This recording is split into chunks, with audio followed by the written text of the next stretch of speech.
What's up, everybody? Justin Nault here, and I could not be more excited about today's guest, Mr. Paul Saladino, MD.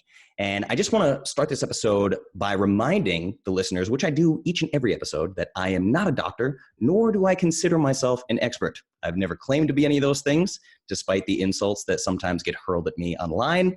I thought it was time to get a legit doctor on the show. And I want to take a minute just to tell you about some of his credentials, which you heard in the intro to this show.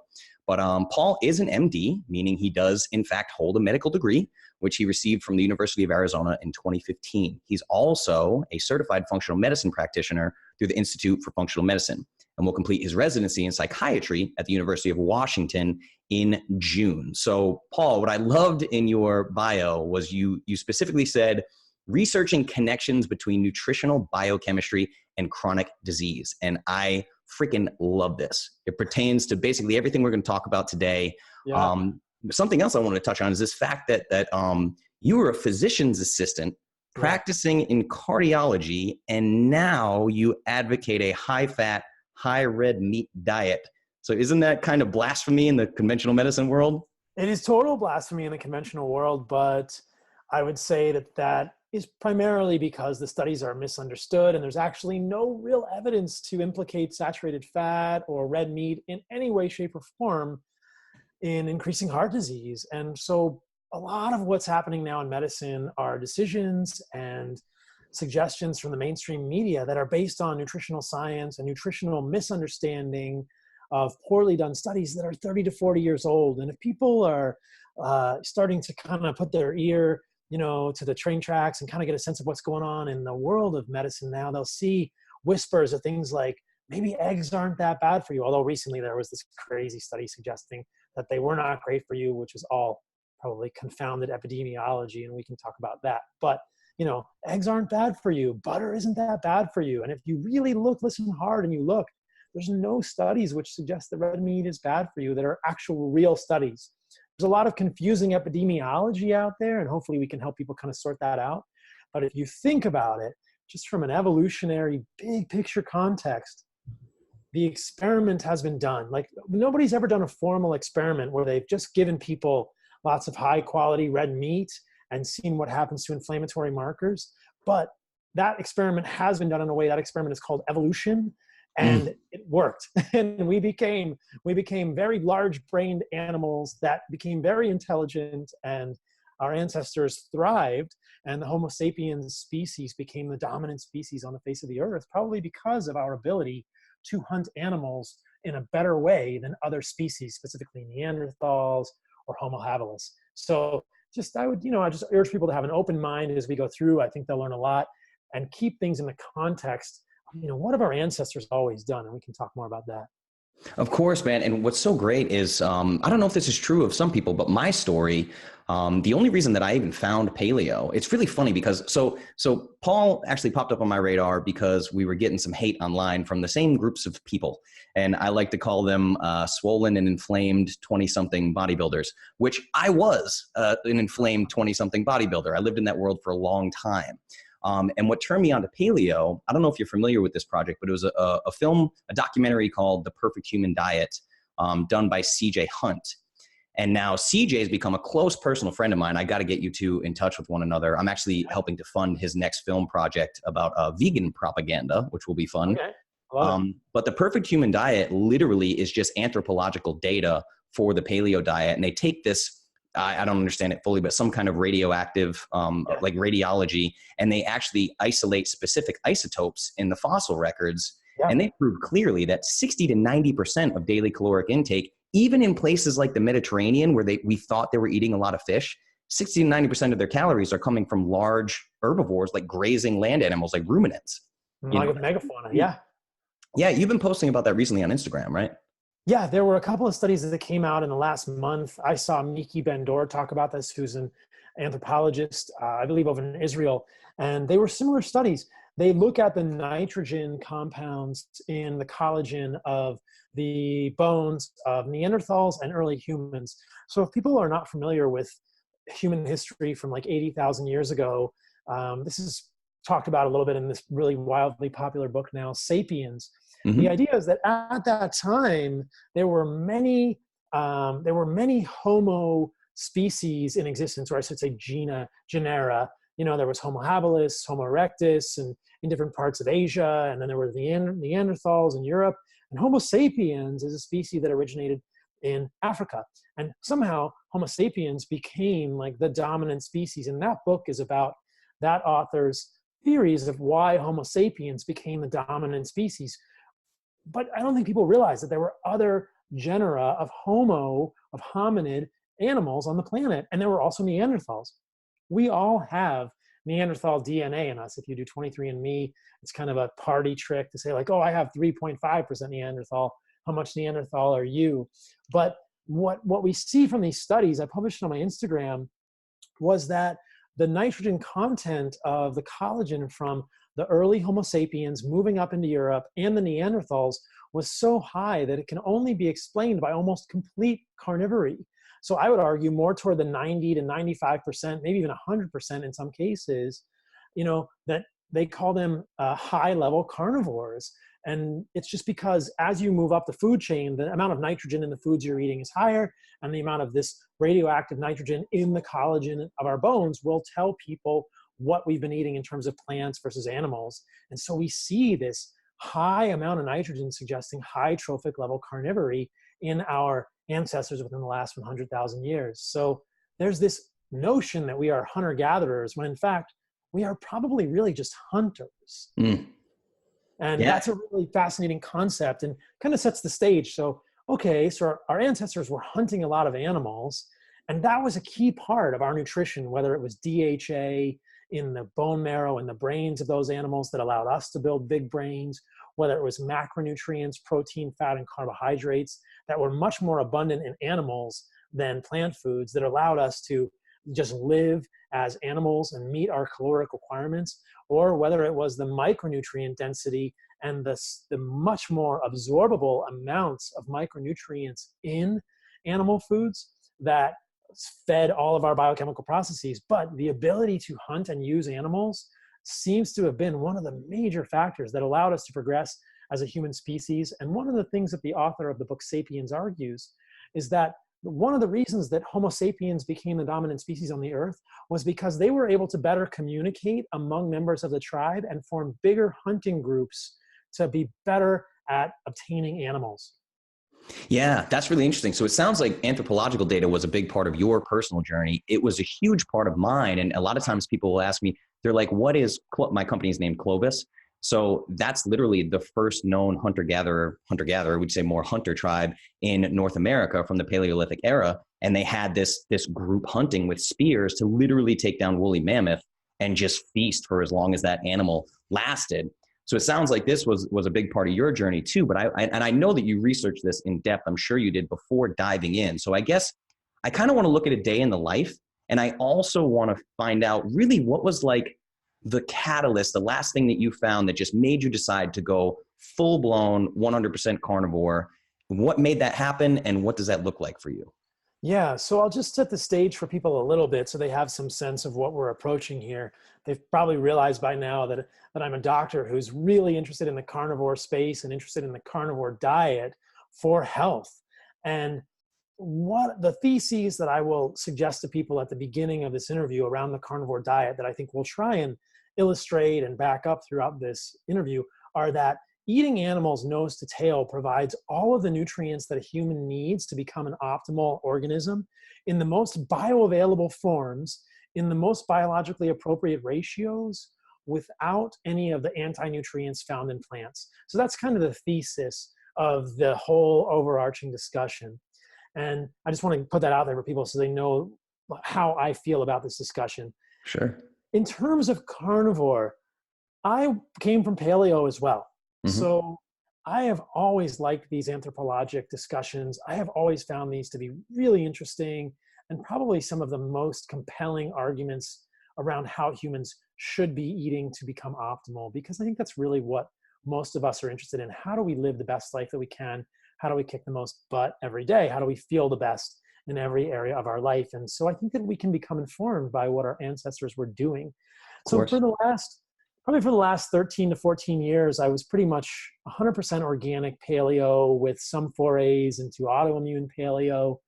I have had eczema for the last, I'd say maybe the last 10 to 12 years. I've experienced eczema, not at a horrible degree, but kind of itchy here and there and red. And so I never quite got rid of that with paleo. I dabbled in dairy from time to time and did some fermented dairy and did kefir and didn't seem to see a major difference. At times I would include things like chocolate.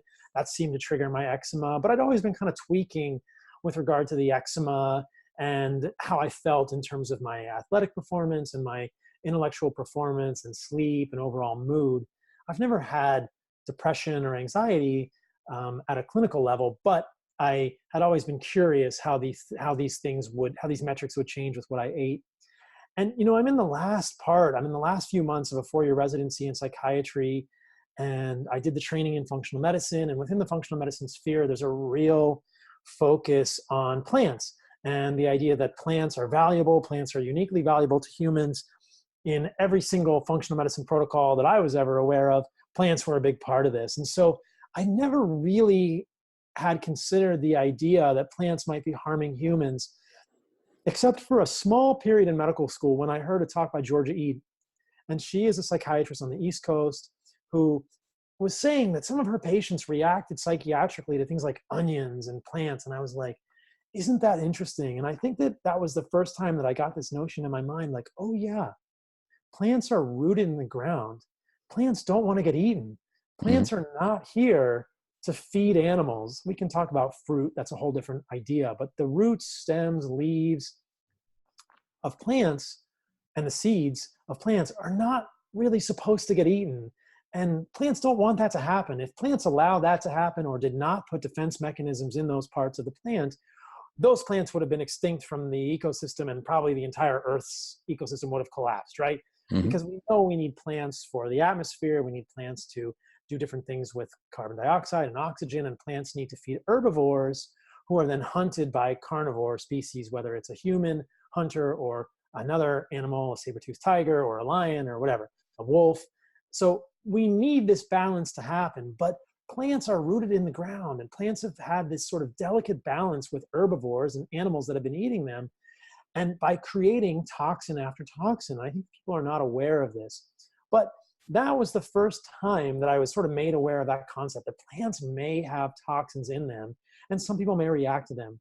I kind of put it in the back of my mind. I had this phase in medical school where I only wanted to eat fruit and animals and maybe mushrooms for a little while. So it was like my pre-carnivore diet. I kind of went back to, like a paleo way of eating. And then, in the last year, I heard Jordan Peterson on Joe Rogan, and I heard about his daughter. And the story was so striking because what I have experienced in my medical training, medical school, and residency has really led me to a fascination with autoimmune disease. And I have really come to believe that most psychiatric disease is autoimmune in nature, that what we're actually getting with depression and anxiety and OCD and many of these conditions, even bipolar, are inflammatory signals in the brain, in the CSF, and the cerebrospinal fluid. And you can see that. You can see activation of microglial cells in the brain when you are looking at people who are depressed or suicide completers. So there's a real strong body of evidence that there's an inflammatory component, an autoimmune component to psychiatric disease. But I would argue that most chronic disease is autoimmune in nature. And I think people are familiar with the prototypic autoimmune diseases, whether it's Hashimoto's thyroiditis or rheumatoid arthritis, conditions like Crohn's, ulcerative colitis. These are all autoimmune. But the more I thought about it, I love patterns and I love the big picture. And I've never really been super interested in, symptom-focused medicine with pharmaceuticals. I thought, man, it really seems to me like most of what we're experiencing as humans is autoimmune. So what is causing autoimmunity? And I always thought it's probably food. It's probably food. But when I heard Jordan Peterson talk about his experience and Michaela Peterson, I thought, oh my gosh, what if plant toxins are triggering autoimmunity in people? That is an incredibly radical concept. And no one else in the functional medicine space is even entertaining that idea, because we are so indoctrinated to the idea that plants are good for us, plant polyphenols are valuable. We can talk about all those things. and why I no longer feel that they're true. But the idea that Jordan Peterson had an autoimmune condition, his daughter had an autoimmune condition, and they completely resolved when they took plants out of the diet was just a real paradigm shift for me. And I thought, I need to look into this. So that was the genesis. And I started looking into it, and then I dove into it myself. I said, I want to see what this is like. So I thought about how I would construct a carnivore diet. Most people that I'd heard about, whether it was, on Sean Baker's interview or Jordan Peterson's interview, were just eating kind of like steak and water. But I was always interested in like the Weston A. Price perspective of eating the whole animal and eating organ meats. That doesn't make sense to me. If I'm going to do a carnivore diet, I want to eat nose to tail because I think there are unique nutrients in various compartments of the animal. So we can talk about that as well. So I started trying to eat a nose to tail carnivore diet. And the results were really striking, Justin. It was really incredible. Within the first week, I noticed an increase in mental clarity and an improvement in my attitude, which is very hard to describe. I was just a much more happy, positive person. It was almost Zen. I was much more emotionally resilient. If I was in traffic, if somebody cut me off at a light, if I missed a red light or something, or, I was just much more calm and like Zen. I was just a happier person. It was very hard to describe. And it wasn't the ketones, because in the first week that I was doing carnivore, I still did honey because I thought, I haven't done ketogenic diet in a while. I don't want to keto adapt. I don't want to get keto flu. So I'm going to use honey. So I was doing a carnivore diet with honey, and I was not in ketosis, but the removal of plants had this profound effect. And I've heard this from other people as well, that they have experienced the majority of people get these like mental benefits, whether it's improvement in mood, improvement in outlook. It's really striking. So that was my first experience with it. That was about 7 months ago that I started strictly doing this carnivore diet. And then since then, I've tweaked it and done a lot of research into various aspects of it and started to add in more or less of certain things. And right now I've kind of constructed the best nose to tail carnivore diet that I can do. I try and think about muscle meat. I think about connective tissue like collagen as a source of glycine. We can talk about that. I think about organ meats like liver because it has complementary nutrients to the muscle meat. And I think about omega-3 sources and special fat sources and sources of iodine. So I'm trying to think about, if I were a hunter and I were out there hunting an animal, how am I going to eat the whole animal so I get all the nutrients in the animal? But that's been my experience, and it's been amazing. My eczema has now completely resolved for the first time in probably 12 years. My mood continues to be good. My sleep is good. My overall energy and stamina is great. And I don't really have any change in the way I feel working out or in the gym and all that kind of stuff. So it's been a really fascinating experience. And as we can dive into, it's caused me to question a lot of these preconceived notions and conditioning around the need for plants or the dangers of meat, which don't really seem to be supported. Sure. And we're definitely going to dive into all this, the muscle meats and the organ meats. And again, I want to talk about the training too, because what I've noticed, I take a very mental health approach to this as well. I've done some episodes on this, these Ask Me Anything episodes that I do, because I really, really love the work of Dr. Kelly Brogan. She has a work, that book, A Mind of Your Own, which is all about really heavy animal products in general, fats and proteins for helping women overcome these depressive symptoms. And guys like you and I, it's like, I'm going to be at a body fat that I like. I'm always going to train jujitsu and deadlift it, and I'll be fine, right? So I don't really have the scale or the body composition to help me judge what's working for me dietarily. Right. So I like your idea of, I tend to judge things based on how sharp is my cognition.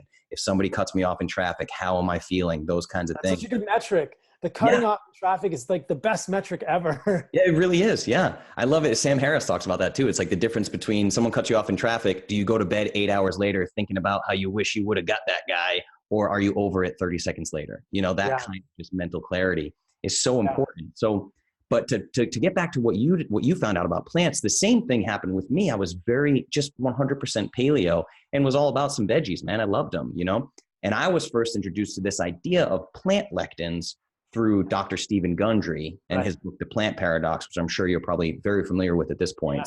Yeah.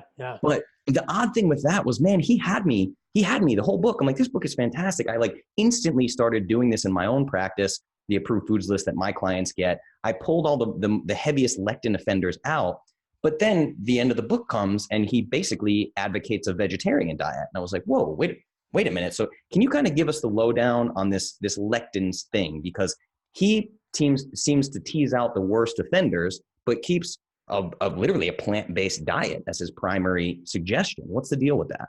Yeah, I think this is where he's missing the point. So his work is valuable in that it has made lectins part of the general consciousness. Sure. And lectins are carbohydrate binding proteins, and they do seem to be a problem for humans. They are most concentrated in the seeds, which would include the grains, nuts, seeds, and legumes, which are all seeds when we think about it, and the roots of plants. And those are generally the types of things that he excludes as the big offenders. He'll exclude all the seeds and those kinds of things and the legumes. But what you really find is that there are lectins in all plants, and there are actually lectins in animals too. But it seems that humans don't respond in any way, shape, or form similarly in a negative way to animal lectins like we do to plant lectins. There was an article that I published, or I noted on my Instagram the other day, showing that there's evidence that lectins from plants can be transmitted to the brain through the vagus nerve. And that this could potentially affect dopaminergic signaling in the basal ganglia and be a precursor lesion in susceptible people to a Parkinson's condition. So there are a series of studies around this that Paul Mason recently talked about. And the idea is that in a Danish population, they had vagotomy. So they'd had their vagus nerve severed for other reasons. Usually it has to do with excess stomach acid or something. It's probably not a good thing to sever the vagus nerve. But in the population of people who had the vagus nerve severed, they observed them over time, and they had 40% less Parkinson's disease than the people than the baseline rate of people in the Danish population who were getting Parkinson's disease, who were living a normal life and had vagus nerve connection between their gut and their brain. So this is like, wow, that's crazy. And then in animal models, we can actually see that if they give the animals a lectin, and I forget which lectin it is, but it's a fairly immunogenic lectin. I think it's a lectin from Solanaceae vegetables, which are nightshade vegetables. I'm pretty sure they're giving the animals a nightshade lectin and something to spur the immune system, like it's an inflammatory E. coli, something that we imagine would generate leaky gut. Then they will see that lectin moving to the brain through the vagus nerve and being deposited in the dopamine synapses in the brain, and inducing a Parkinson's-like precursor lesion in these animals. So it's a very strange, concerning issue with these lectins, that there's a really strong possibility that in humans, these carbohydrate binding proteins in plants can interact with our immune system or can interact with our brain directly. That's a scary thought.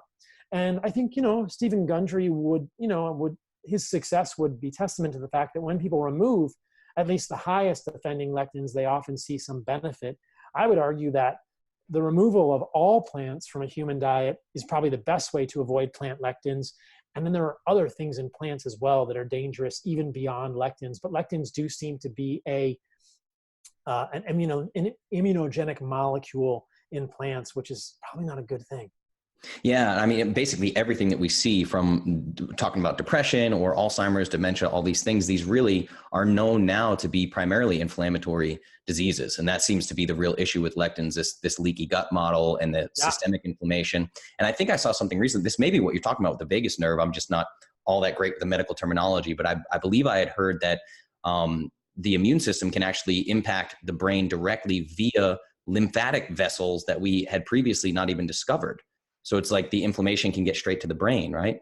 Well, there are a number of ways inflammation can get to the brain. There are lymphatic vessels in the brain. They're called glymphatics. Yes. And people talk about glymphatic vessels in the setting of the way that our brain clears amyloid precursor plaques at night. So I think that there is an immunologic role for clearance of amyloid plaque, which is thought to be involved in tauopathy diseases, of which, Alzheimer's is one, or, so there's these tangles of this, there's neurofibrillary tangles, and there are these plaques of amyloid protein in the brain, and those can get cleaned out through the immune system using this glymphatic network. But there's actually an immune system in the brain itself, which are the microglial cells.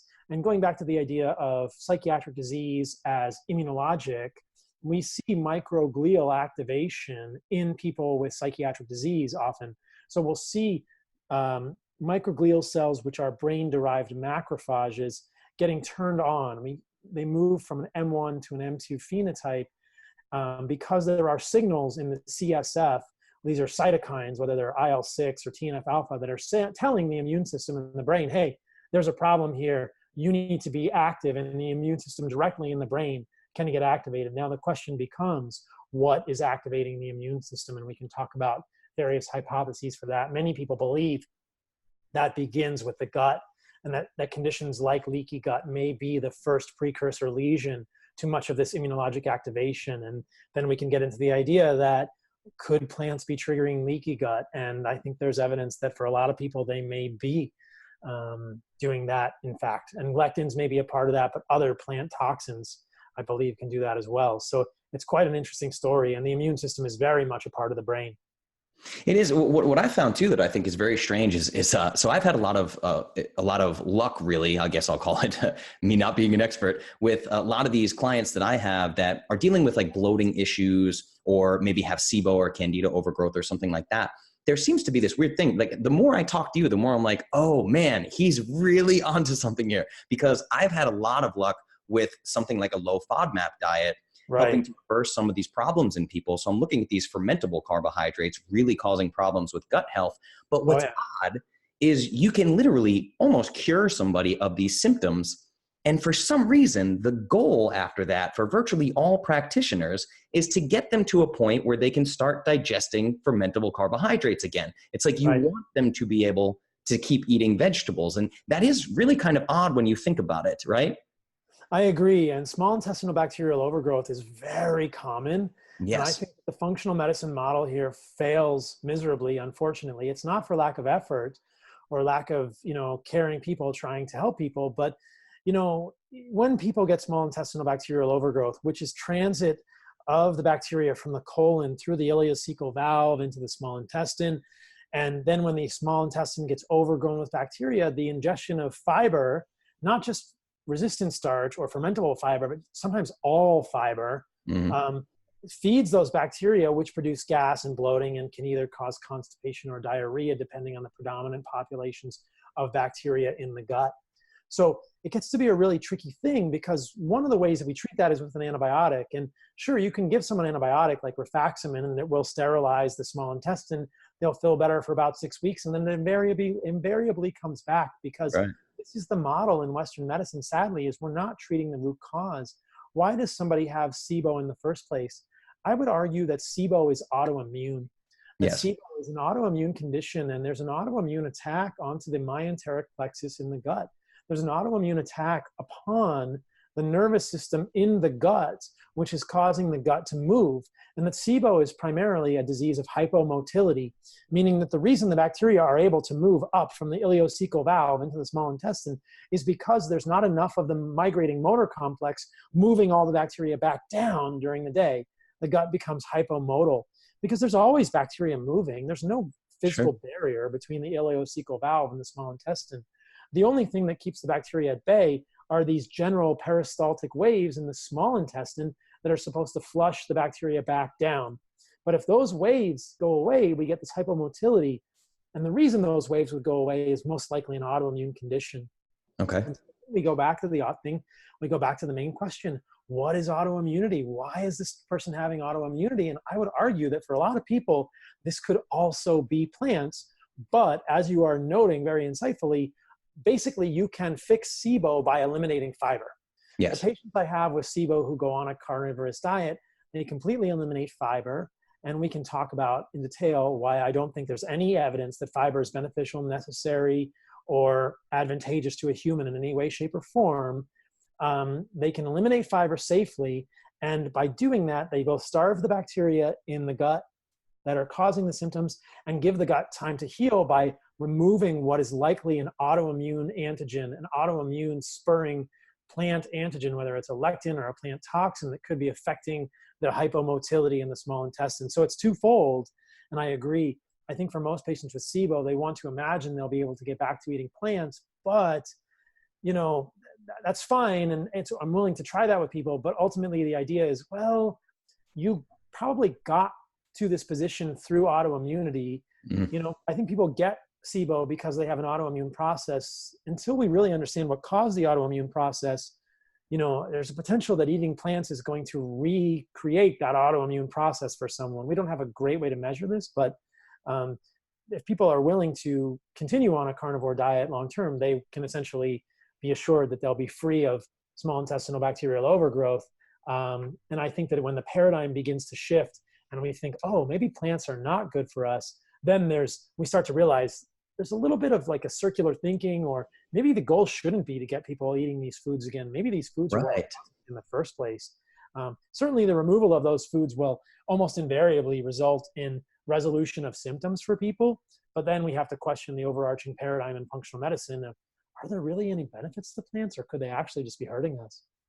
Well, and it strikes me a little bit when people talk about yo-yo dieting or roller coaster dieting, where it's, hey, I'm going to do a 30-day paleo reset, and then I'm going to feel great. And on day 31, I'm going to celebrate at the Cheesecake Factory. So you're just going back to what got you there, So to touch on that, I wanted to ask you this idea of, so again, a lot of the influencers that come at you or don't like what you're doing or whatever, they just want to stick with status quo. What they can't refute is the fact that people are literally completely reversing chronic disease with this carnivore diet, the Michaela Petersons of the world. We see it time and time again. Yeah, so we do. Do you think that this is really an idea of quote unquote meat heals? So I do want to talk about the role that meat plays in this, or is it just that we're doing an extreme elimination diet, or is it a little bit of both? It's both. And Okay. This goes back to the first thing that I said, or the overarching premise, that I want people to understand is that, and the thing I don't like about saying meat heals is that we don't get the same effects from eating a mixed diet that we do a carnivore diet. In the debate I did with Lane Norton, there was often this idea like, well, this person's eating meat, but they're also eating plants. And that's not the same as a carnivore diet. So meat alone doesn't seem to be healing. But I will note that eating animals nose to tail, like I said in the beginning, I believe, and I think it's strongly supported by nutritional literature and hard science, eating animals nose to tail provides all of the nutrients that a human needs to be optimal in the most bioavailable forms. So in some sense, you could say, quote unquote, meat heals. Like animals are the ideal multivitamin for humans. I really think that there's a ton of evidence to support that. And I just posted a meme about that on Instagram today. And it's a quote that I'd said on another podcast. Like, if you could design the ideal multivitamin for a human, it would be an animal. Those are the same operating system as us as humans. And they have all of these minerals, all the vitamins that we need to function optimally in the most bioavailable forms with none of the anti-nutrients. So in a way, meat and animal foods can be very healing for people by being like a multivitamin, quote unquote. But there's also a lot of magic, and maybe magic isn't the right word. There's a lot of medicine in doing the elimination side of it, in removing the foods that could be triggering you, that could be triggering the immune system. And maybe at this moment, I'll just pause and let people know that when I first heard about this, I thought, this is crazy. Yeah. This is crazy. But, I would encourage people to have an open mind and sort of like walk through this with us, because as you noted, there are tens, hundreds, thousands of people now who are saying that eating this way is causing real benefits for them in unique ways with previously recalcitrant disease, disease that Western medicine cannot treat. Now, I will add here that you can make the same argument for even vegan diets. And, I think this is a really interesting point that, there are anecdotes of people on vegan diets who have improvement in autoimmune conditions.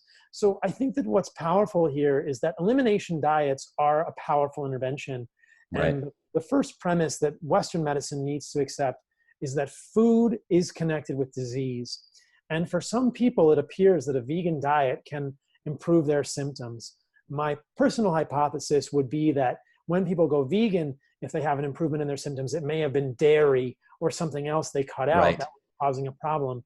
And I would respectfully worry about long-term veganism due to nutrient deficiencies, because if we really just look at it at a basic level, plants really don't have all the nutrients human needs, and the nutrients in plants are not as bioavailable as animals. So my my sad realization is that when people go vegan, they may have an improvement if they cut out processed foods, if they cut out dairy. But if you look at vegans long term, they often have a real decline in their health, and their health often falls apart. Yeah. There's a string of this happening on YouTube now. Many of the biggest vegan channels, that people on those channels are admitting that they're going back to eating meat because their health is suffering so much.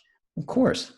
And it just makes sense from an evolutionary perspective. It just makes sense. Like, humans are meant to eat animals, and animals provide the highest source of all these nutrients. Now, some humans may be able to tolerate some plants without getting sick. And I don't want people to think that I'm saying, all plants are going to make every single person sick. But what's interesting for me is that I don't think people need plants. I think plants are like survival food for humans, and that in our evolution, we would have eaten plants during times of animal scarcity. So I would argue that humans are facultative carnivores instead of being omnivores. There's nothing unique in plants that we need.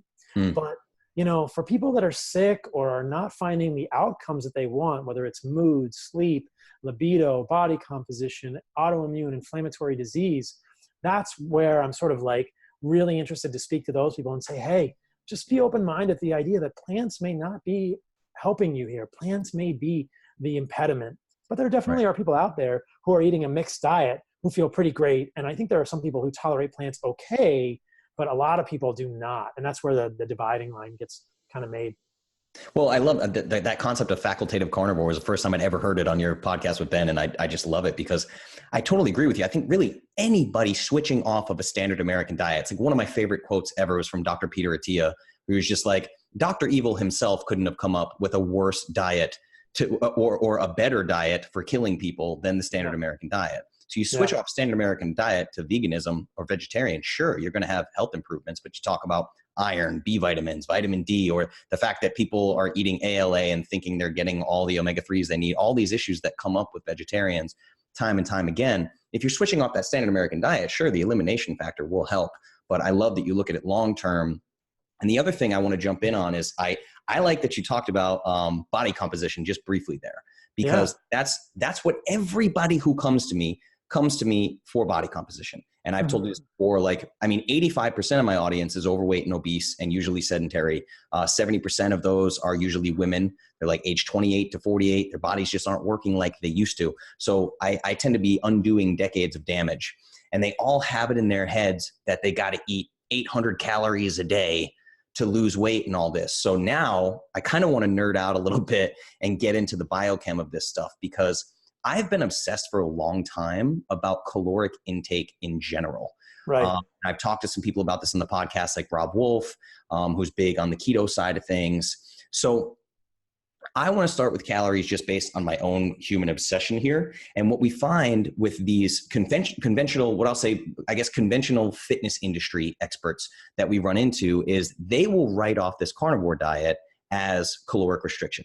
Because in their brains, it's still calories in, calories out is the model for physique changes. Now, in their minds, they don't care if the calorie comes from a Pop-Tart or grass-fed beef. Which is crazy. It's crazy. I can't even wrap with what we know about it. Dude, what we know about endocrinology and autoimmune issues and all immunology. Like Layne Norton does not understand immunology. Yeah, that was a real divide between us in the debate. Yeah. The idea that a calorie from a Pop-Tart is not the same as a calorie from, well, I should say this. This is what I will say. And I didn't mean to interrupt you, but a calorie is a calorie, except when the vehicle for that calorie creates inflammation and autoimmunity. Yes. And I strongly disagree with the idea that eating a caloric deficit from Pop-Tarts and a multivitamin is the same as eating a caloric deficit from a very nutrient-rich diet. Those are completely different things. But Layne Norton would have you believe that you can just get all your calories from Pop-Tarts and then you take a multivitamin. That is absurdity, and it misunderstands immunology and the autoimmune basis of illness profoundly, because Pop-Tarts and junk food, and I would argue plants, are triggering the immune system. And so we can get into it. But yeah, let's talk about it. I didn't mean to interrupt you. No, dude, I knew that you'd feel as passionately about it as I did. This whole Layne Norton thing kind of is what brought us together. But I mean, really, I can point it out. I can sum it up in one thing. The Joe Rogan debate with Dom D'Agostino, where Lane Norton was talking about how he will stop for fast food or he'll stop for pizza on his way to leg day at the gym. And then his wife, this is out of his mouth, his wife gets mad at him because during their squat workout, he has to go to the bathroom 5 times. Right. I'm like, if any part of your brain thinks that that is healthy, you should never give anyone advice ever again as long as you live. It's that bad to me. It's super frustrating, and I completely agree with you. And it neglects talk of inflammation. It neglects talk of immunology. And Lane defends it and says, "Oh, my CRP was low," and that's just like, man, that is such a non-specific measure. There is no way, shape, or form in which the quality of the food that you are putting in your body is not important. That is so important. And yeah, let's just dive into it. So basically, Lane is correct in that calories in, calories out is ultimately what determines weight loss. I would agree with him there. I agree as well. There is nuance around that, however, and this is what he does not understand. The type of calories you put in will affect your satiety and your ability to have a caloric deficit.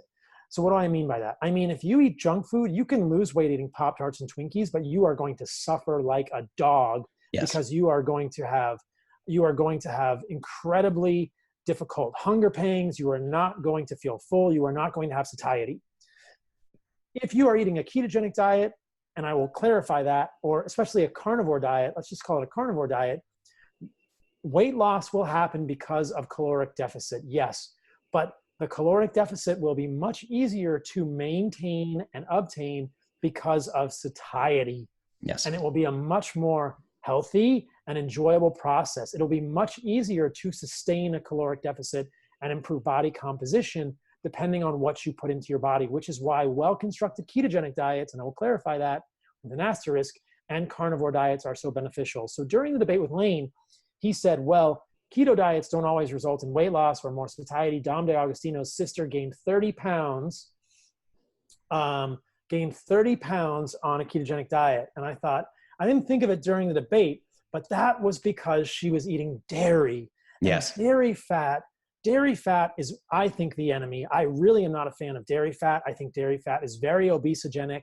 And dairy fat is one of the fats I think people should avoid like the plague. I think people should definitely avoid dairy if they have body composition goals. And everyone out there is screaming, don't take away my yogurt. But listen, there are things in yogurt, whether it's casein, whether it's whey, whether it's casomorphin, that will negatively affect your satiety mechanisms and make it very difficult to lose weight.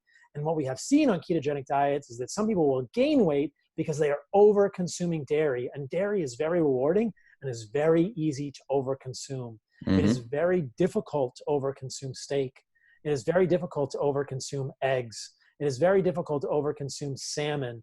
It is very difficult to overconsume chicken or, salmon roe or liver. Like milk and dairy are fat and carbohydrates together. That is a formula for a young human or young animal to gain as much weight and become as fat as possible, as quickly as possible from a survival perspective. Fat and protein do not occur together in nature fat and carbohydrates do not occur together in nature except in milk. And that is a very obesogenic food from a macronutrient perspective and from an hormonal perspective because of casomorphin. And it probably has to do with the fact that when a baby is breastfeeding, when a baby is eating milk, you want that baby to be basically addicted to that. You want that baby to get as much of that as possible so it gets as strong as possible. But that really short circuits the brains of adult humans. Sure. And even young children humans. Like, this is not a food that seems to be beneficial. People may say, oh, indigenous cultures eat dairy. Well, most people do not seem to have the genetics to respond well to dairy from an inflammatory perspective. From a weight gain perspective, it doesn't seem to be a beneficial thing at all for humans. So weight gain on a ketogenic diet is almost exclusively due to dairy fat. I am not aware of any cases in any of my clients or anyone that I've seen in the literature or in the sort of social media sphere who has gained a ton of weight on keto if they were not eating dairy, right? So that is sort of the X factor around that. And it goes back to the idea that, in order to lose weight, you need a caloric deficit. In order to achieve a caloric deficit without wanting to, die or, end your life or, without suffering, you need to have satiety. You need to feel like the foods you are eating are not creating more hunger. And this gets into some nuance around insulin signaling. I don't think we should really go into it, but satiety is quite complex, and it's regulated by leptin, ghrelin, insulin, some of these other things. People in the Layne Norton sphere would argue insulin doesn't cause obesity. Insulin doesn't cause you to be hungry. Well, look, we know that eating carbohydrates will change your satiety signaling, and foods like fructose, foods like sucrose, which is half fructose, will absolutely change satiety signaling in the brain through leptin, through other hormones. So we know that the foods you eat can affect your satiety signaling, and that is the key. And if we can construct a diet well that gives you good satiety, it will be much easier to achieve a caloric deficit. If any of your clients are listening and they've done a well-constructed ketogenic diet, or maybe even a carnivore diet, or people who have done that will know that it gets much easier to fast because you're fat adapted. And you don't have this urge to eat. You know, you're hungry, but you think, if I have to skip this meal, I can skip this meal. I'm not going to fall over. I'm not going to get hypoglycemic. I'm not going to get angry. I'm not going to get headachy. So it's a completely different story here, right? Like the foods we eat clearly affect the way we feel. And yes, it is calories in, calories out, but the type and quality of calories that you put in will determine, number one, your basal metabolic rate. This is the work of David Ludwig, and Layne has debated this, and then David Ludwig has since, responded. So there is research to suggest that eating a ketogenic diet will actually create more calories on the backside in terms of increasing your basal metabolic rate. There's some debate about that, but it seems to be the case. And then also it'd be much easier to achieve a deficit because you're so much more satiated. It just seems to make so much sense to me, Layne clearly is not doing a good job of maintaining a good body composition.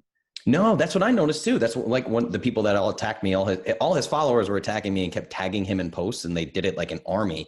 And that's why I said it's like this army of swollen 20-something-year-olds. They're just swollen and inflamed, their body composition is not great. Maybe the week before a show, they might shred them probably using something like keto and restricting electrolytes and water and all these things. Yeah. But what I have found is the people that I look up to the most in this space, the people that I keep turning to for advice, tend to be not nutritionists, not dietitians, not personal trainers. It tends to be the biochemists, because the people who love biochemistry, they understand the biochemistry doesn't lie. So this calories in, calories out model, it might work in a petri dish. That doesn't mean it's going to work inside a human digestive system. There's too many things at play with the metabolism, and I love that you say carefully constructed keto diet, because people ask me, do I recommend keto? And I usually say no, because I know that person is going to go Google keto and they're going to see cream cheese and Wendy's menus and Starbucks keto menu bullshit. And it drives me crazy. So I just say, no, we're not chasing ketones. We're not playing the ketogenic game. Let's just, and I love, you've talked about him before too, but I always love the work of Ted Naiman and these memes that he puts on Instagram and everything. This protein to energy ratio seems to be the real kicker in terms of body composition, if that's the number one thing. And like you said, dairy would just be literally pure energy, Yeah. I mean, if you look at the protein to energy ratio of dairy, it's not very high. It's mostly fat. It's fat and carbohydrate. It's if you wanted to make the perfect obesogenic food, you would take fat and you would combine it with sugar, and you would get a donut, or a candy bar. Yeah. And that is essentially the model to create weight gain in humans in an unhealthy way. So yeah. Sure. And so by avoiding those type of foods, and I love the work of Ted Naiman, avoiding those type of foods and by focusing on protein, people are going to have a much easier time maintaining a good body composition. Fat can be overeaten as well, and fat can create weight in people, but it's pretty hard to overeat on protein. And this gets into some of the carnivore macros and whatever. But, I definitely want to jump into macros for sure. Yeah. A carnivore diet is pretty darn sustainable for people once they get used to eating steak and eggs. And I think it's very satiating. It's very filling. People often end up eating one meal a day, or 2 meals a day with a time restricted eating window. And then you get this great, this great period of fasting. And then you get this great period of caloric deficit when you're not even trying, and it's easy to lose weight. And no secretion of insulin. Well, yeah. And the insulin thing is complex. And yes, Layne has argued against this. And I think that the bullshit about Layne's argument about insulin is the following, that he has noted in papers that the insulin response to beef is the same as the insulin response to bread. And that may be true in the setting of a mixed diet, but it's certainly not true in the setting of a ketogenic diet. There are studies that were done on humans that looked at insulin area under the curve, but those humans were, not fat adapted. Those were not keto adapted humans, So, of course, yes, protein can be insulinogenic in the setting of a mixed diet, but in the setting of a ketogenic diet or a low carbohydrate diet or a carnivore diet, protein is not going to trigger insulin. And as we know, insulin is not the end all and be all when it comes to weight gain. There are other satiety mechanisms. There's mitochondrial health, there's basal insulin, there's basal metabolic rate, there's leptin, there's ghrelin. We shouldn't overly focus on insulin or demonize insulin. But clearly the insulin response to protein is different, whether you're on a mixed diet and you're running on glucose and glycogen, or if you're running on ketones. Of course. And I think insulin is a bigger problem in regards to that mixed diet. So now I'm thrilled about this because I really want to jump into the weeds and keep going with this way of thinking and getting to the macronutrients and talk a little bit more about calories, just based on this anecdote thing that I have found that I've been really, really confused about. So I did this program called Mass Gains that I basically created myself. I lived in Thailand for a month and lost a boatload of weight. Came back, I was like 150 pounds and like 10% body fat. I was just little. So I decided to see literally how much muscle I could gain in 30 days. So this whole caloric intake thing has really got me confused because I'll give you an example of the case of anabolism. If you look at somebody like The Rock, Dwayne Johnson, like super famous for these like epic cheat days and eating 10,000 calories a day, mostly carbohydrates, 4 hours in the gym, right? So obviously there are probably Mexican supplements at play there as well. But let's just say it was, my friend, I think there may be. Yeah, but let's pretend that we're all natural, right? This whole bodybuilding way of hypertrophy, right? Yeah. So what I've found is during this last 30 days, and I did a bod pod test and 3D imaging, and I've tested it all at a sports institute here in town. So I've measured body composition. I'm about 30 days in, I've gained 10 pounds of lean muscle, and that was eating about 3,100 calories a day. But I'm eating, somewhere around 40% fat, 40% protein, and maybe 20% carbohydrates. But I backload the carbs after time under tension resistance training.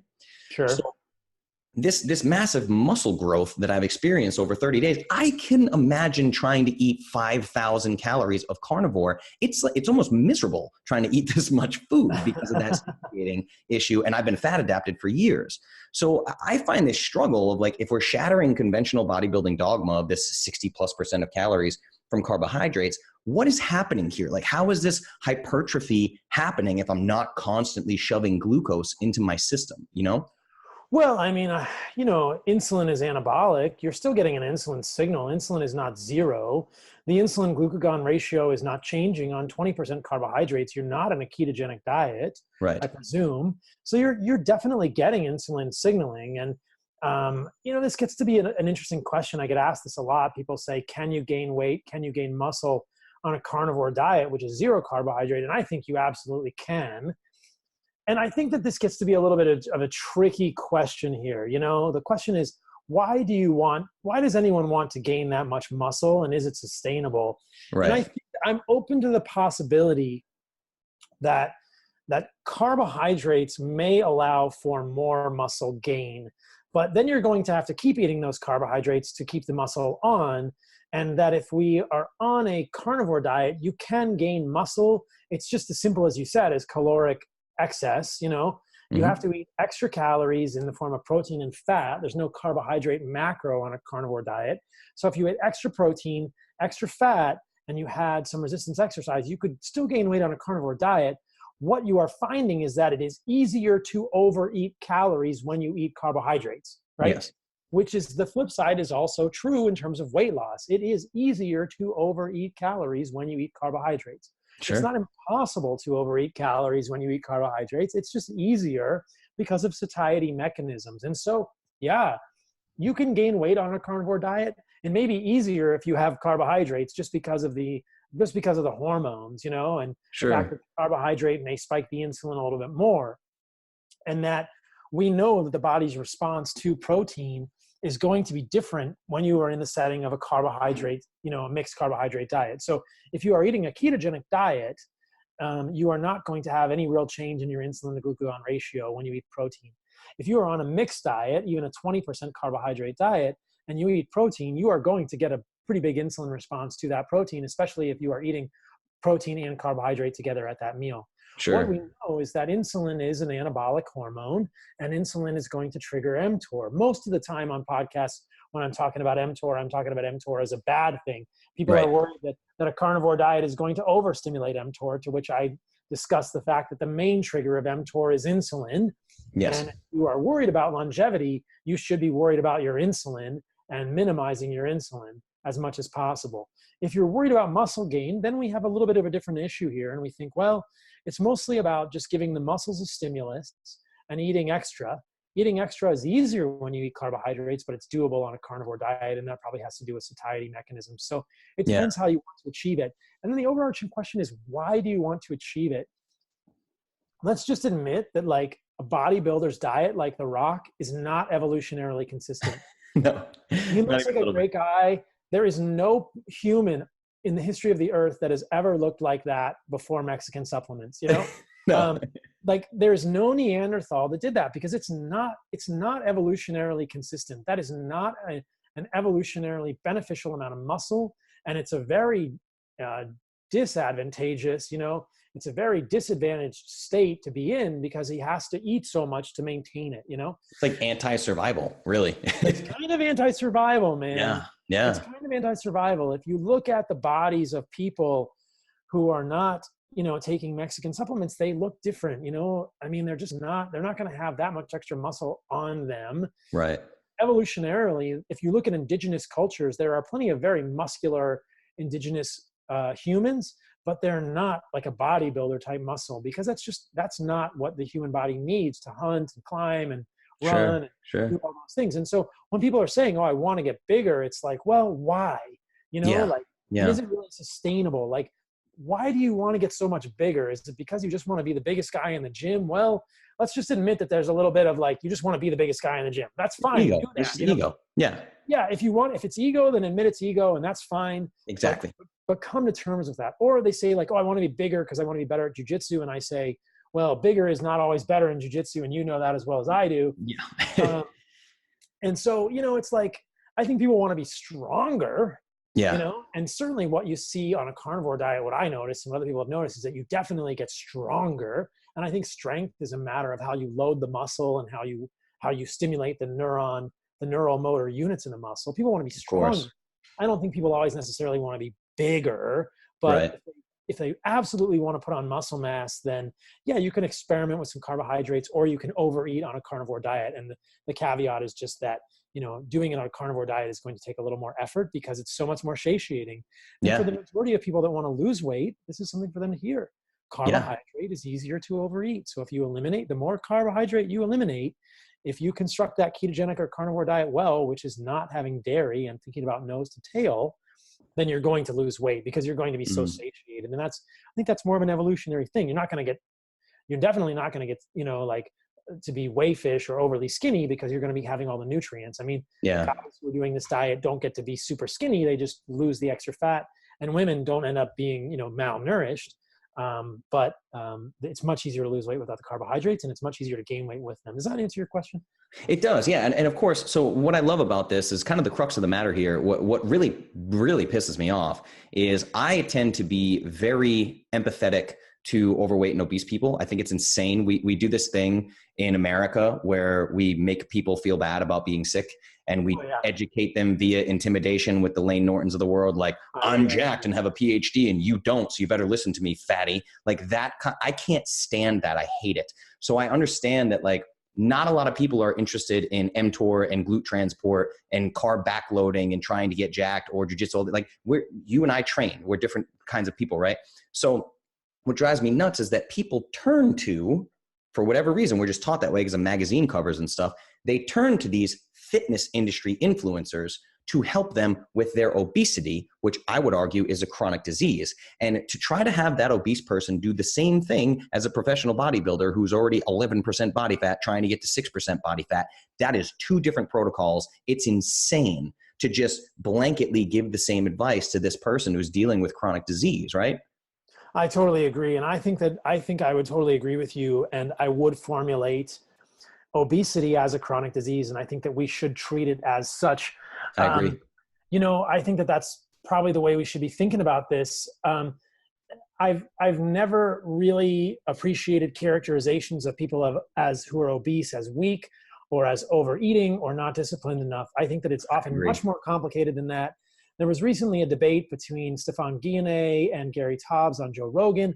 And I think that the point that both of them missed regarding obesity was that there's an increasing amount of data that insulin resistance and obesity may in fact be related to underlying inflammation. Mm-hmm. And, underlying inflammation is no one's fault. It's like, look, if you have inflammation, you have inflammation. Nobody looks at somebody with Hashimoto's and says, you are not a disciplined human.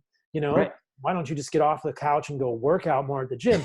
But it's essentially the same thing. I know a lot of people who have trouble losing weight, and they are doing everything they can to restrict calories and to work out, and it doesn't work. And so in my mind, there is something else going on there. There is no lack of motivation. There is no lack, for most people, there's no lack of discipline. There's a lack of knowledge, and there's a lack of someone looking at them and saying, hey, maybe there's an inflammatory process going on here. Maybe this is connected with other issues that are unresolved. And I would argue, it probably either basal metabolic rate is messed up, or there's insulin resistance, or there are satiety mechanisms that are disordered because of the things you are eating. And that the biggest way to lose weight is to figure out which foods are going to help you be more satiated and live a healthier life.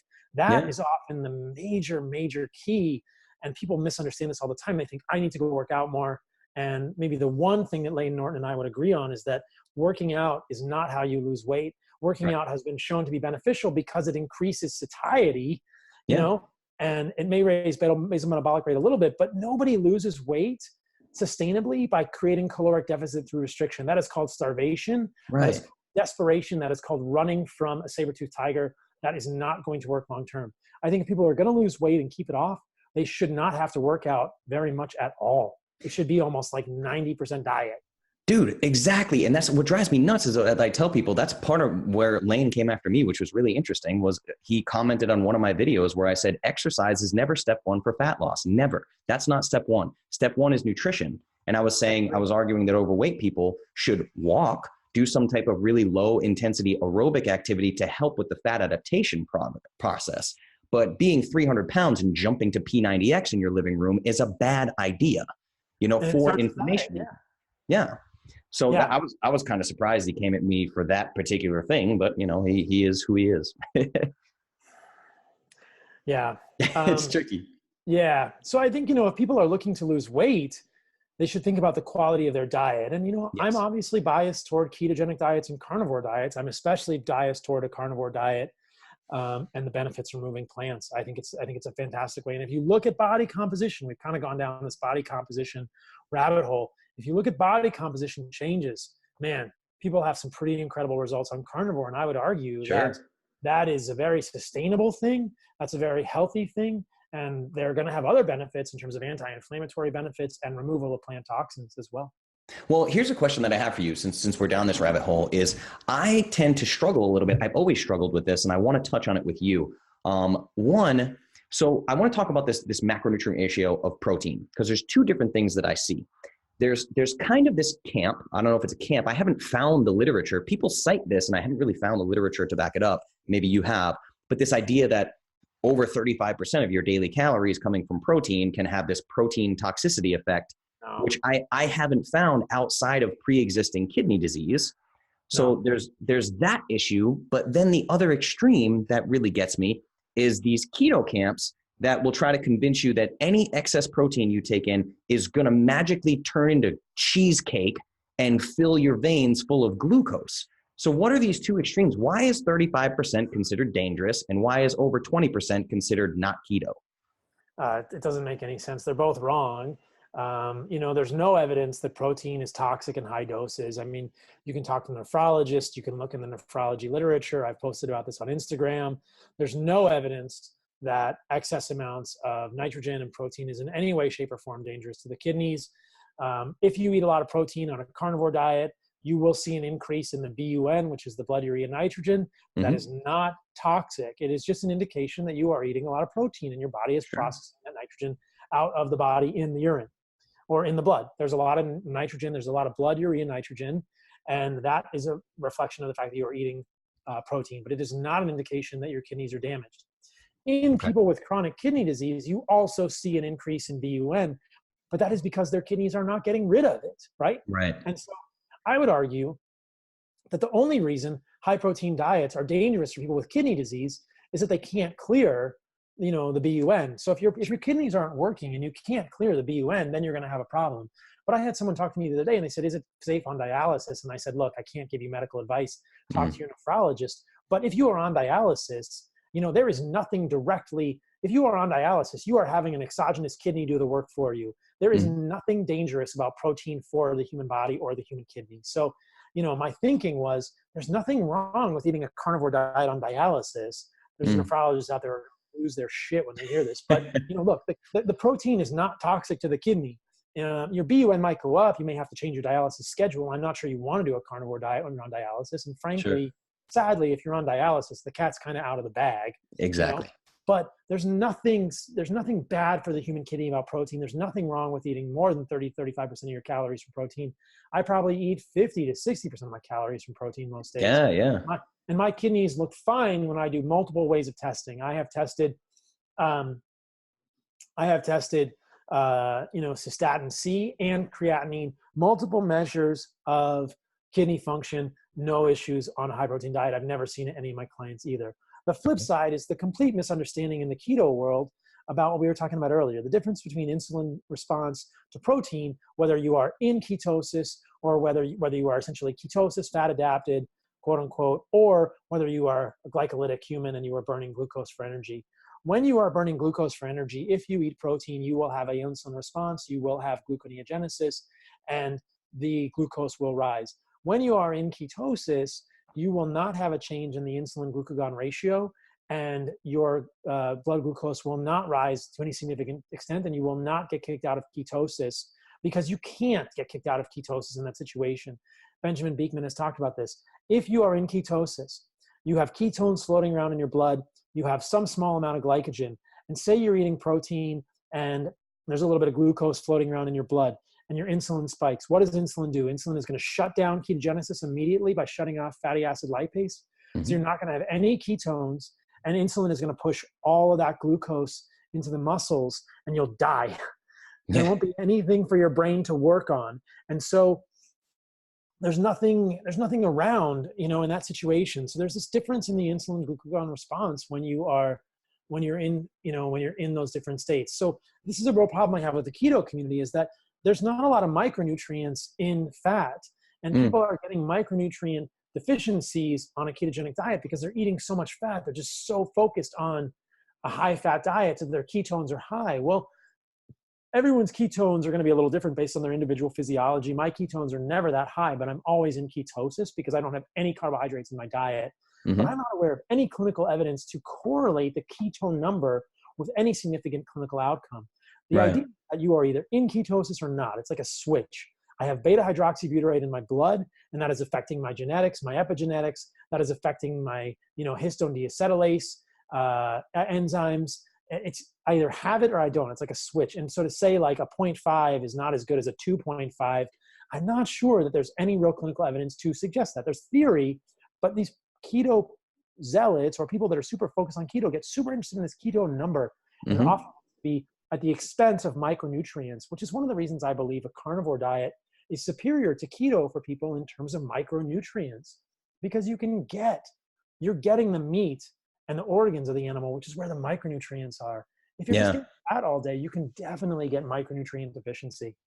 Of course. Well, and I find too, what I call chasing ketones. I'm like, don't start chasing ketones. People start with the pee sticks, or they turn to breath meters, or then they get into blood glucose and all that. I'm like, if you chase ketones, you're going to self-sabotage, because in the back of your head, I need to hit 3.0 millimolars. You start getting crazy about this ketone measurement. Like you're saying, you're talking about levels that would be considered barely ketosis to people. And they'd be like, oh no, I'm not burning enough fat. It's self-sabotage. It's total self-sabotage. And that is probably the reason people see the higher ketone number, they think they're burning more fat. It's completely false.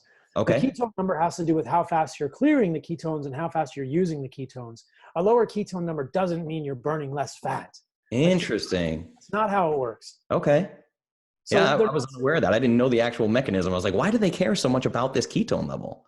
I don't know. I think that they exactly like you said, they're thinking that the ketone number is a direct metric of how much beta oxidation is happening and how many fat molecules are being cleaved to make ketones. And that is not the case. It is a flux. And the ketone number can have to do with how much you make and how much you are fluxing into your cells and how much you are using. And it is not directly correlated with how much you are using to how much fat you are burning. The amount of fat you are burning has to do with your caloric deficit, right? Because Sure. you can have a caloric deficit without any ketones in your body, right? And it doesn't have to do with that. I can have a caloric deficit. You could have a caloric deficit every day by just eating protein, and you would still burn fat. But if you had a ton of protein, your ketones are not going to be high because you are going to do some gluconeogenesis. That gluconeogenesis is not going to kick you out of ketosis. You're still going to have a ketogenic physiology, meaning low insulin and ketones. People get hung up on the 0.5 millimolar number as well. That's not true. Yeah. If you have any ketones in your blood, you are in ketosis, right? Interesting. So it's Gotcha. not a 0.5 millimolar. That number is from, I think it's from Finney saying, hey, that's the actual number. But if you have ketones in your blood, you have ketogenic physiology and you are making ketones, right? It's not, you don't need to have the 0.5 millimolar number, but you can do the thought experiment and say, hey, I'm just going to eat meat today. It's not a sustainable diet. We know that people have had trouble with that, called rabbit starvation. Mm-hmm. You eat some fat for your body to function, but you could go through a day where you just ate lean ground beef and your ketones would be really low because you're only eating protein. You could eat an 80% protein diet, 20% fat, or 90-10 maybe, right?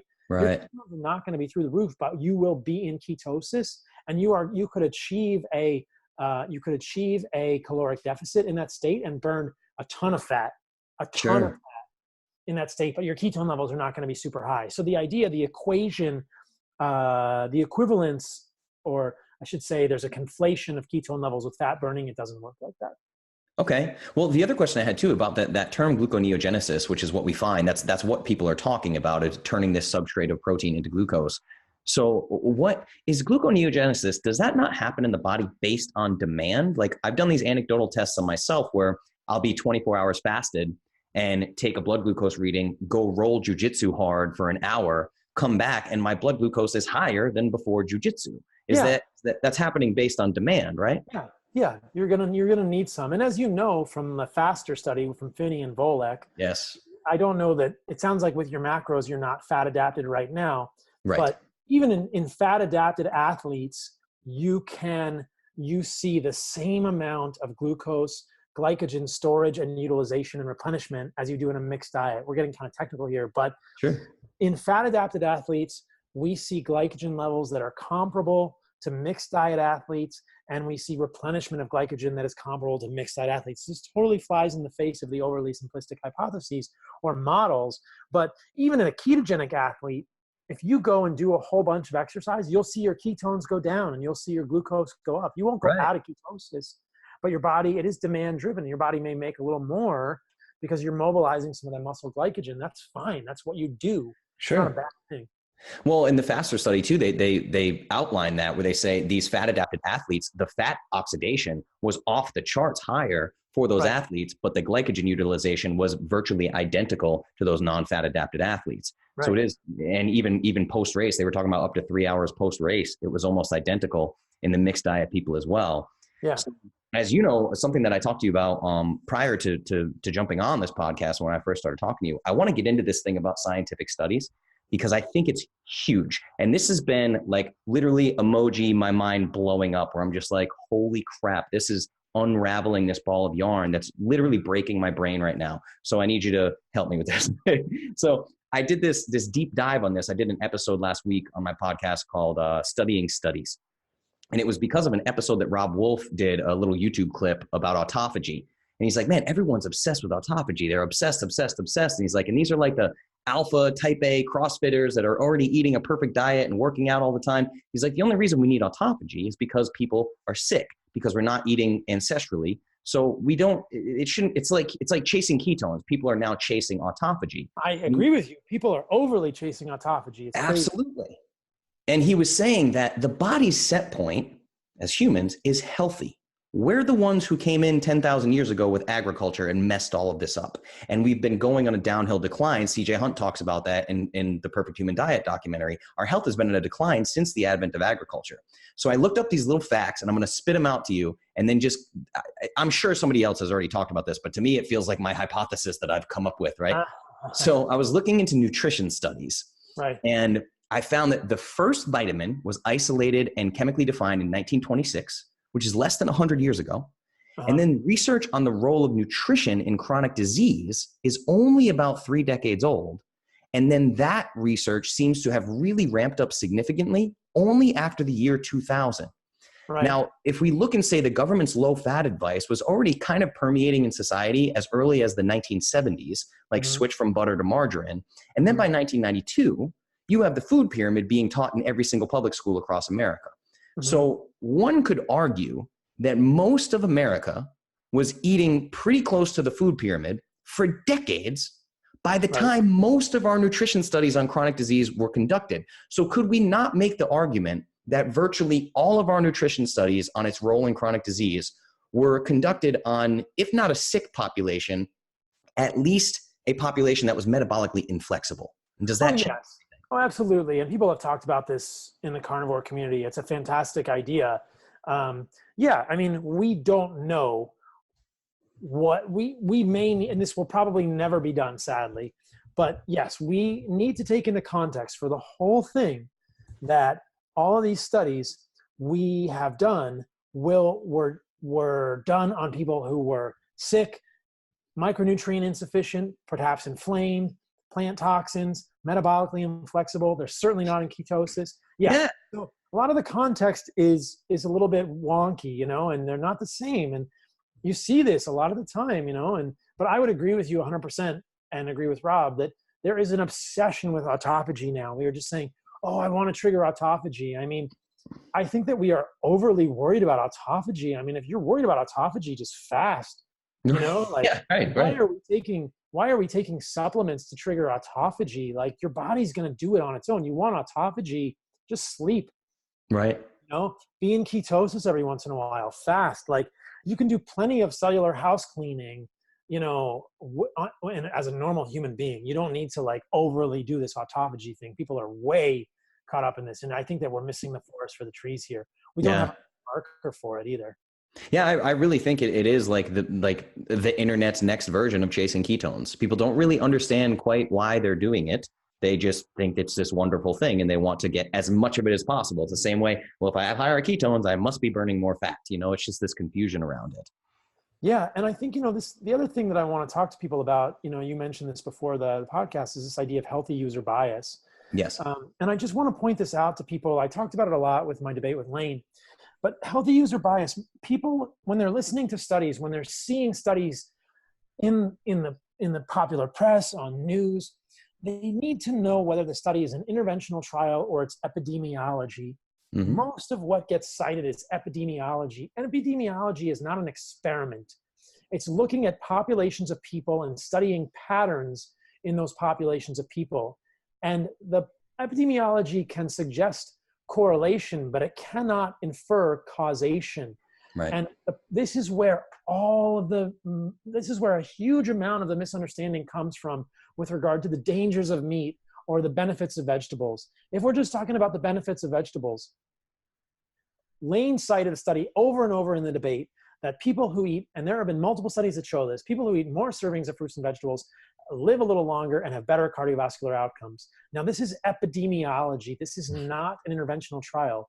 I will share an interventional trial for fruits and vegetables in a moment, but most of the studies that have been done are meta-analyses, which are studies of a group of epidemiology studies. It's like a bunch of epidemiology. Well, if you get a bunch of garbage, you still have garbage. And I'm not saying all epidemiology is garbage. I'm just saying we need to realize the limitations on this.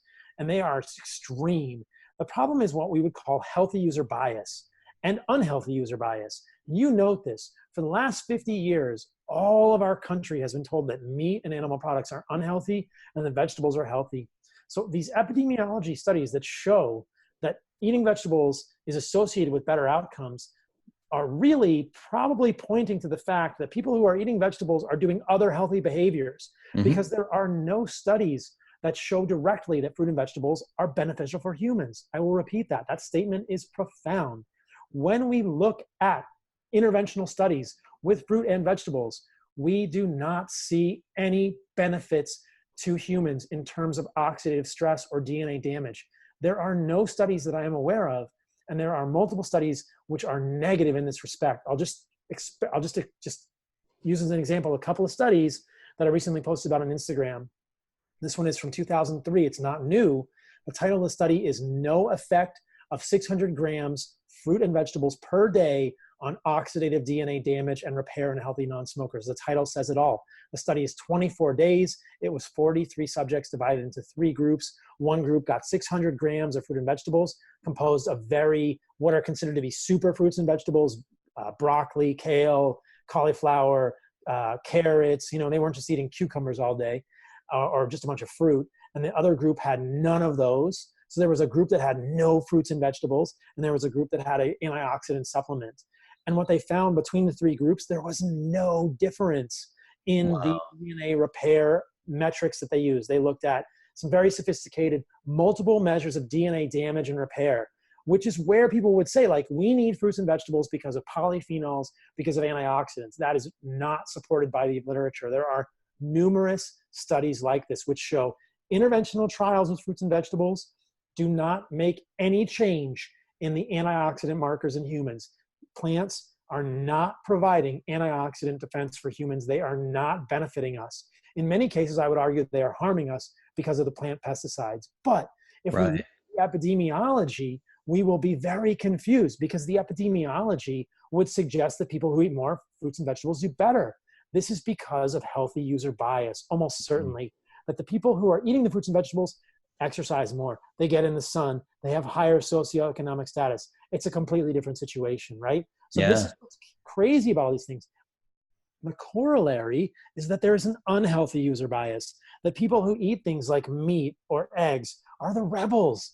These are freaking James Dean, these are the guys who live fast, die young. They're doing other unhealthy things. They are not exercising. They are smoking cigarettes. They are doing dangerous things, and they are being exposed to more issues in their life, more toxins. Of course, they are going to develop more issues, but it doesn't mean it's because of the meat.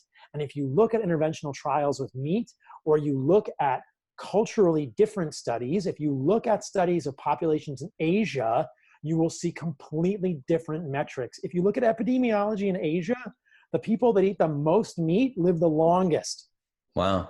So this is the thing, is that in the US, we have this healthy user bias because of the messages we have been told for the last 50 years. In Asia, meat has been associated with affluence. The people who could eat meat were the rich people. So if you ate meat, you were rich. So then you get this, you don't get the same sort of discordance, right?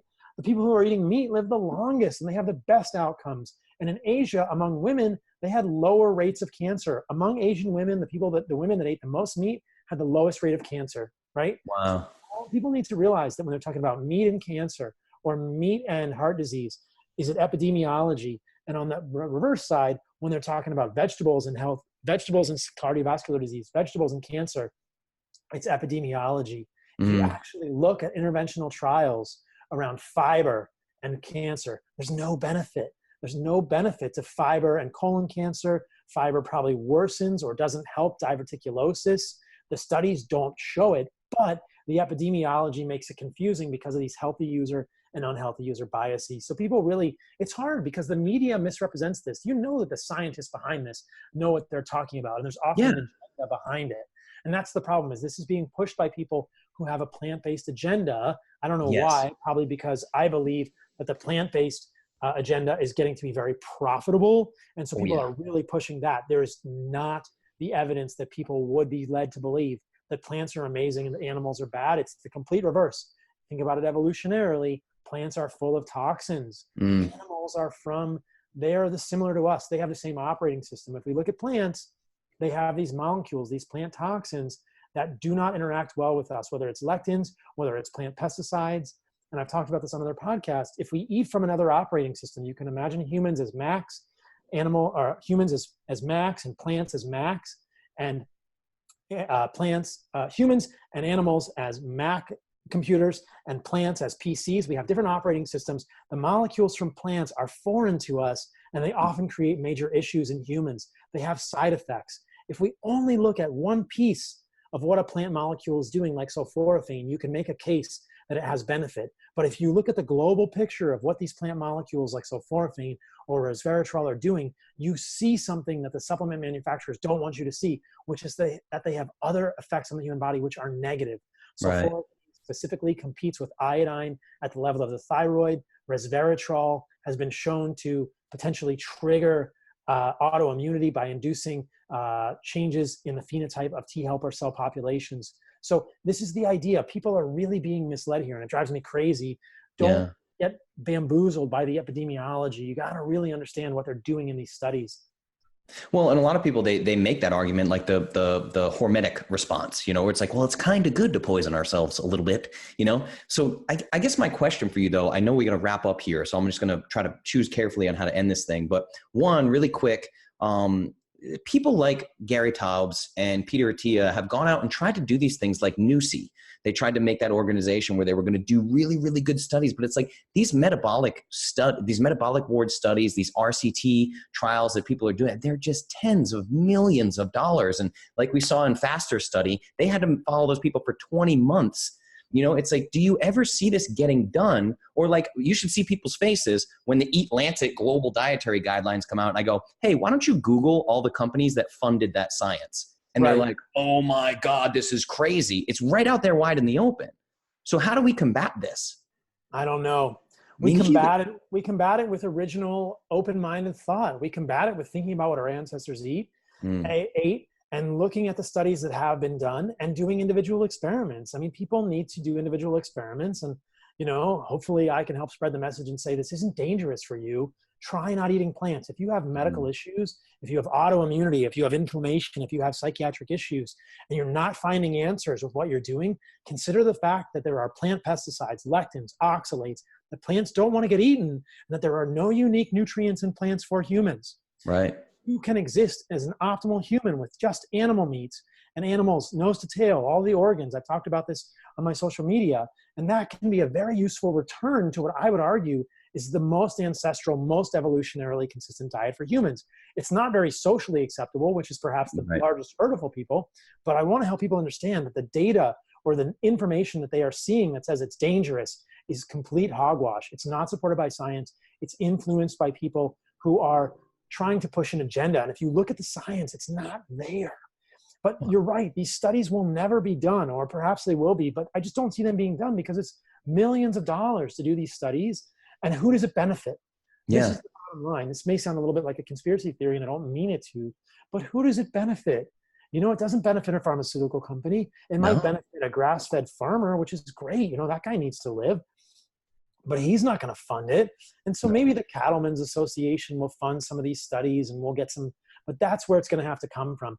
And, it always gets skewed because then people say, oh, the meat industry funded it. Well, at some level, like who else is going to fund it? All the studies done on coffee are funded by the coffee industry because they're the only people that are going to benefit from it. And that's a whole nother perspective. I'm actually not excited about coffee. And I think that coffee is just like a plant, and it has caffeic acid and chlorogenic acid, which can cause chromosomal breaks. That's a whole nother thing. I'm just illustrating a point that the only people that are going to benefit from this are ranchers and people that make meat. So if they're not going to fund the study, nobody will. And I'm sure that the study will show benefit, and then people will say, oh, they funded it, therefore it's skewed. But at least we'll have some data. But the research is never going to be done, and I feel that we are going to stall.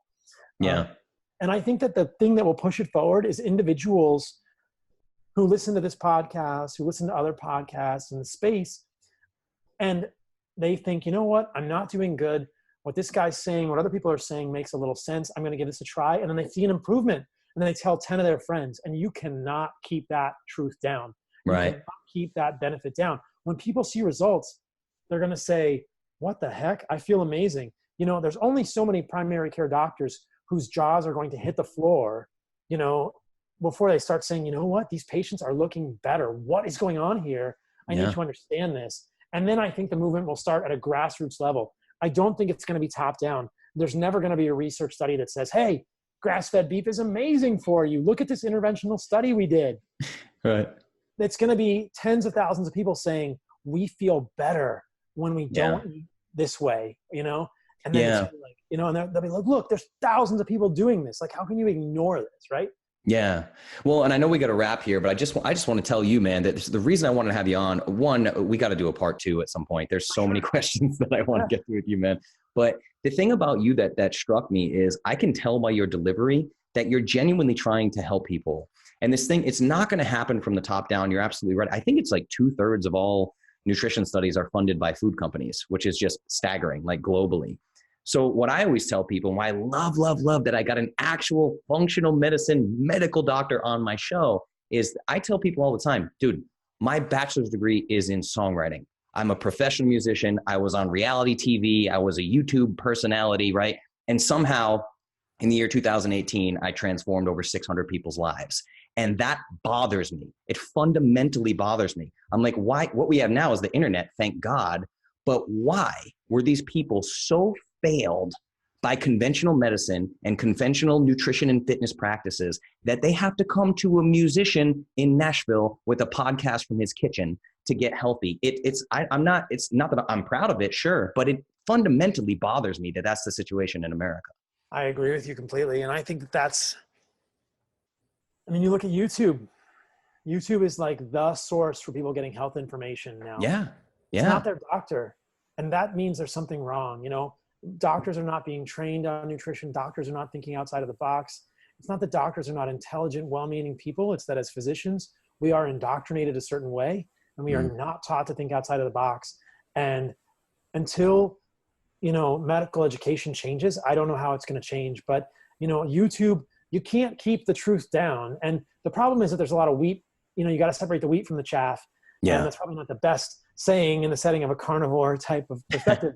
You know, it's ironic that I would say that. But the idea is, you know, that there's a lot of junk science out there. And there's hopefully what we're trying to do is help people understand what's really true. And I think a lot of people listening to this are just, their heads are spinning. They're thinking, wait a minute, how can plants not be good for them? That's the craziest thing ever. And, you know, another day, you know, they're going to look at another video and somebody from, you know, a clinic is going to tell them the more kale you eat, the better you're going to be. You know, it's just this crazy, dizzying environment for people right now. And it's really hard for them to sort it out. But I think that the truth will begin to become the most popular thing out there. And, you know, vehicles like YouTube, platforms like Instagram, this is where people are going to get their health information now, because I don't think anyone, well, that's not true, but I'm just not sure that many people trust their primary care doctor anymore for progressive, cutting edge medical advice. You know, there's a real strong, especially progressive, cutting edge medical advice in the setting of nutrition and lifestyle. Like, the primary doctor can definitely tell you what medication to take, but they're not going to be so good at helping you navigate diet. And when your lipids look funny on a ketogenic diet, they're going to freak out, and they're not going to know the context, and they're not going to be able to speak intelligently about that. And they're just going to tell you to go on a statin, which is not always indicated on these type of diets. Anyway, we didn't talk about lipids. If people want to talk about lipids, I can tell people where to find me. But yeah, I had a great video I did with Bart K on my YouTube channel. I talked all about lipids, and people can listen to that. So yeah. I need to do that. Actually, I'm going to hit you up, man. I'm going to pick your brain a little more, because I have the hypercholesterolemia going on, which is tricky. But yeah. But yeah, man, I mean, I really think that, one, I love that you're thinking outside the box. Two, I always tell people, I always do this thing. I'm not an expert. I swear to God, I'm not an expert. I'm not pretending to be. I'm not. What I tell people is that I wish that every single family in America had a functional medicine medical doctor, both exactly what you are. You have a medical degree and you're certified by the IFM. I love that. It's so important to get that quality of care. But again, the top-down issues, they're usually not covered by insurance, blah, blah, blah, blah, all these issues. You know, it's so tricky. So and I would argue that I hope the functional medicine paradigm will continue to evolve. Within the functional medicine space, I'm a bit of a rogue agent, and you know, the mainstream functional medicine paradigm is definitely to eat lots of vegetables. And so the fact that vegetables may not be the healthiest thing for people is fairly radical. And I hope that the functional medicine space can accept the fact that, at least for some people, and perhaps a lot of people, especially people with inflammatory or autoimmune disease, elimination of plants is a very viable intervention. I agree. So for people to get an idea of one, I mean, your YouTube channel, speaking of YouTube, your YouTube channel is fantastic. I binged you before this podcast, so I highly recommend. Let's just tell people exactly where they can find you, because you have one great video where you literally say, I eat this much protein, this much fat, this much collagen, this much omega-3s. It's just beautiful. So just tell people where they can find you and keep in touch with your work. Yeah, so the best way to get in touch with me is to email me directly. I do see clients virtually throughout the country and the world. Last night or yesterday I had a consult with a woman in Europe, or in Britain. So, wow. And I've got a client, clients in Australia. So anyway, people all over the world can work with me if they want. They can send me an email at paulsaladinomd@gmail.com. So it's paulsaladinomd@gmail.com. That's the best way to get a hold of me. I'm also on Instagram at paulsaladinomd. I post a lot of content there. It's hard to keep up with the DMs right now. I'm on Twitter at MD Saladino. I have a YouTube channel, which they will find by searching Paul Saladino MD. I did a conversation with Bart Kay, who's a pretty well-known carnivore researcher in New Zealand. We're going to do more of those. I'm going to put out more stuff on my channel, on YouTube. And then I am on Patreon at Paul Saladino MD if people don't want to work with me directly, but they want to support my work. And then I'm on YouTube at Paul Saladino MD. And all kinds of stuff in the works, man. I think I'm going to get my own podcast going, and I'm going to get a book in the works here. So, lots of cool stuff happening. Fantastic, man. I hope you do all of it, and I will support it. Anytime you release something, a book, podcast, anything, let me know. I'll let my whole audience know about it. I'm going to put everything you just said in the show notes, and hopefully you'll get a whole bunch of Clovis people coming at you. Yeah. I'd love to talk to all of them. Cool, man. Well, thank you so much for coming on. Hopefully we can do a round 2 sometime. And in the meantime, dude, just keep fighting the good fight. I cannot tell you how much I appreciate you. It's amazing. Thanks, brother. Yeah, it's been great talking. I'll talk to you soon. All right, man. Thanks. Later, man.